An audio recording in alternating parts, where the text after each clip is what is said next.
Director aqua Punjab doctor Mohammad Abid का शरीम farm जिला मुजफ्फरगढ़ का दौरा। डॉक्टर मोहम्मद आबिद ने 100 एकड़ पर मुश्तमिल मॉडल शरीम फार्म का मुआयना किया और वहां काम की रफ्तार का जायजा लिया और वहां तैनात स्टाफ और एहलकारों की हौसला अफजाई की।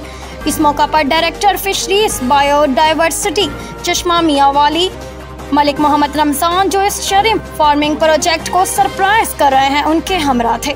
इसके बाद doctor Mohammad Abid director aqua Punjab aquaculture shrimp farming की मौजूदा साइट पर गए, जहां 400 एकड़ पर मुश्तमिल जदीद शरीम फार्म का तरक्याती मंसूबा ज़ेरे गौर है और हुकूमत पंजाब की माली मावनत से शरीम फार्मिंग के नए यूनिट बनाए जाएंगे। जनाब डॉक्टर मोहम्मद आबिद ने अपने ख्यालात का इजहार करते हुए कहा कि शरीम फार्मिंग का प्रोजेक्ट हुकूमत पंजाब की अवालीन तरजीहात में शामिल है और इसका मकसद बरामदात बढ़ाकर सरमुबादला कमाना है ताकि मुल्क की मईशत को मुस्तकीम करना है।